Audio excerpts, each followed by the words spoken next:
नमस्कार दोस्तों, मैं विशाल रस्तोगी स्वागत करता हूं आपका एक बार फिर से वी एकेडमिक्स टीचिंग पर। इस वीडियो में हम पढ़ने वाले जो हमारा दिल्ली डीएलएड एंड डीपीएससी का एंट्रेंस एग्ज़ाम चल रहा है सेशन ईयर 2026-28 के लिए। इसमें हम ज्योग्राफी सब्जेक्ट का अगला चैप्टर पढ़ने वाले हैं, इंटरनेशनल डेट लाइन, अंतर्राष्ट्रीय तिथि रेखा। तो चलिए ये शुरू करते हैं। तो हम बात करते हैं अंतर्राष्ट्रीय तिथि रेखा के बारे में। तो पृथ्वी की सतह पर एक ऐसी काल्पनिक रेखा है जो कि कैलेंडर दिन और अगले दिन के बीच की सीमा का निर्धारण करती है। ठीक है, तो उस रेखा को हम क्या कहते हैं? अंतर्राष्ट्रीय तिथि रेखा कहते हैं। ये कहाँ और ये क्या है और कहाँ है, तो इसकी बात करें तो ये स्थिति की, तो ये रेखा प्रशांत महासागर के बीचों बीच उत्तर से दक्षिण की ओर 180 डिग्री देशांतर के साथ साथ चलती है। पिछले चैप्टर में मैंने आपको अक्षांश और देशांतर रेखाओं के बारे में पढ़ाया था। तो उसमें बताया था कि जो देशांतर रेखाएं होती है वो नॉर्थ पोल से साउथ पोल की तरफ होती है। ठीक है, तो जो हमारा ये प्रशांत महासागर है ना, ये जो हमारा ग्रीनविच होता है लंदन पे, तो 0 डिग्री होता है, और जो प्रशांत महासागर के बीचों बीच यहाँ पे 180 डिग्री पे आ जाता है। तो जो ये 180 डिग्री का जो है ना, इसे ही हमने क्या माना है? अंतर्राष्ट्रीय तिथि रेखा मान लिया हमको, उस देशांतर को। ठीक है, तो ये रेखा प्रशांत महासागर के बीचों बीच होती है, जो कि उत्तर से दक्षिण की तरफ चलती है। इसे 1884 में वाशिंगटन डीसी में आयोजित एक कॉन्फ्रेंस आयोजित की गई थी, इंटरनेशनल मेरिडियन कॉन्फ्रेंस। ठीक है, इंटरनेशनल मेरिडियन कॉन्फ्रेंस में स्वीकार किया गया और वैश्विक समय और तारीख का विसंगतियों को दूर किया जा सके। ठीक है, तो इसको स्वीकार किया गया ताकि जो हर कोई अपना उस वक्त ना अलग अलग देश अपनी अपनी तिथि और टाइम के हिसाब से चलता था। तो एक ऐसा कहा गया कि अंतर्राष्ट्रीय स्तर पर एक ऐसी तिथि रेखा हो हमारे पास, एक ऐसा स्टैंडर्ड टाइम होना चाहिए जिससे हम अपने सारे कामकाज कर सकें। तो 1884 में वाशिंगटन डीसी में इसको स्वीकार किया गया। और किस कॉन्फ्रेंस में स्वीकार किया गया? इंटरनेशनल मेरिडियन कॉन्फ्रेंस में। ठीक है, ये रेखा सीधी क्यों नहीं है? अगर बात करें तो ये रेखा जो होती है ना, सीधी नहीं होती है। अंतर्राष्ट्रीय तिथि रेखा कई कई जगह पे टेढ़ी मेढ़ी जिगजैग हमको दिखाई देती है।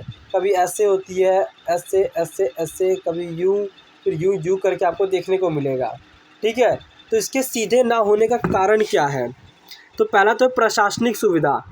यह रेखा ये रेखा किसी देश या द्वीप के बीच से होकर गुजरती है तो एक ही देश को 2 हिस्सों में अलग अलग तारीखें हो जाती है, जिससे कामकाज और परिवहन में भ्रम पैदा हो जाता है। इसलिए क्या करते हैं, ये एक देश में अगर गुजर रही है ये, तो उसको सीधी सीधी ना गुजार के क्या करते हैं, जिगजैग करके गुजारते हैं, ताकि वो पूरे देश में एक जैसा ही टाइम चले। समाधान की बात करें तो देशों और द्वीपों जैसे किरिबाती, फिजी, ठीक है, अलेउतियन द्वीप समूह को एक समय के क्षेत्र में रखने के लिए इसे मोड़ा गया है। तो ये जो जगह द्वीपीय समूह है, इन सबको एक ही समय के साथ जोड़ के रखने के लिए यहाँ पे जिगजैग करके इसको बनाया गया है। तारीख बदलने का नियम क्या होता है? क्या ऐसा नियम है जिससे हम तारीख को बदल सकते हैं? तो जब कोई यात्री एक रेखा को पार करता है तो उसे अपनी घड़ी या कैलेंडर में बदलाव करना पड़ता है। आपने पिछले चैप्टर में बताया था कि जो 1 डिग्री देशांतर होता है वो 4 मिनट के बराबर हो जाता है हमारा।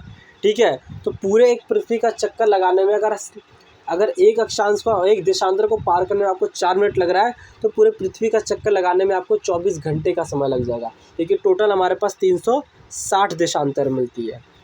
ठीक है, तो इसमें क्या होता है, जब भी कोई व्यक्ति पश्चिम से यात्रा करते समय क्या करता है, एशिया से जब वो चलता है, तो जब हम पूर्व से पश्चिम की ओर जाते हैं तो हम एक अगले दिन में पहुंच जाते हैं। जैसे रविवार से सीधे हम सोमवार में पहुंच जाते हैं। अगर हम बात करें कि अगर हम एशिया में पूर्व अमेरिका से हम पश्चिम ऑस्ट्रेलिया की तरफ जब चलते हैं हम, तो हमको क्या होता है, एक दिन हम आगे बढ़ जाते हैं। और जब हम पूर्व से यात्रा करते हैं तो हमको क्या होता है, जब हम पश्चिम से पूर्व की ओर, ठीक है, पूर्व की ओर यात्रा करते हैं, जब हम वेस्ट से ईस्ट की तरफ जाते हैं तो हम एक दिन पीछे चले जाते हैं।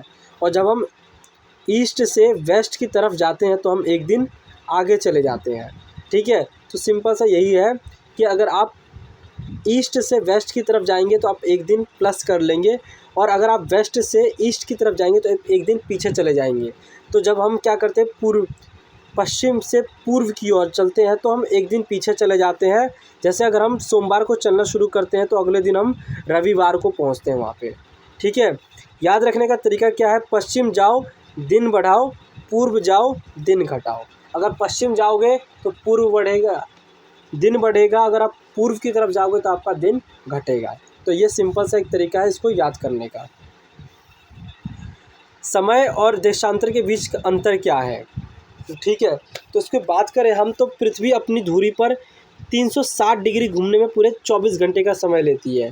तो इसको अगर हम बात करें तो 15 देशांतर में इसको 1 घंटे का समय लगता है, और 1 देशांतर में इसको 4 मिनट का, और 180 देशांतर को में हमको 12 घंटे का समय लगता है। तो जब हम ग्रीनविच जो कि 0 डिग्री है से हम पूर्व की ओर 180 डिग्री जब जाते हैं तो हमको 12 घंटे का समय लगेगा, और जब हम पश्चिम की ओर 180 डिग्री जाते हैं तो हमको 12 घंटे हम पीछे चले जाएंगे। ये अगर हमारा ग्रीनविच है।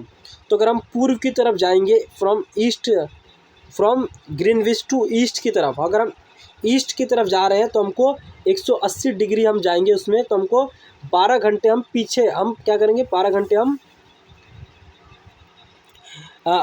12 घंटे हम आगे हो जाएगा, जो समय होगा वो हमारा 12 घंटे आगे होगा। जबकि अगर हम इससे ग्रीनविच से हम जब पश्चिम की तरफ जाएंगे 180 डिग्री तो समय हमारा 12 घंटे पीछे हो जाएगा, और इन दोनों को कुल मिलाकर हम 24 घंटे यानी पूरे एक दिन का अंतर आ जाता है, ठीक है। तो ये हमारा अंतर देखने को मिलता है समय और देशांतर के बीच। तो ये हमारा था अंतर्राष्ट्रीय तिथि रेखा, ठीक है। आई होप आपको समझ आया होगा। वीडियो अगर आपको अच्छी लगी हो तो इसको लाइक और शेयर ज़रूर कीजिएगा, और इसके साथ साथ आप हमारे चैनल पर पहली बार आए हैं तो इसको हमने बहुत सारे सब्जेक्ट के ऑलरेडी वीडियोस अपलोड कर दिए, तो आप उसको चेकआउट जरूर कीजिए। अगर वो वीडियो देखिए आपको और अच्छा लग रहा है तो इसको भी लाइक शेयर जरूर कीजिए, और अगर हमारे चैनल पे पहली बार आ रहे हैं तो हमारे चैनल को सब्सक्राइब करना बिल्कुल मत भूलिएगा। मैं मिलता रहूँगा आपसे अगली वीडियो में, तब तक के लिए जय हिंद जय भारत।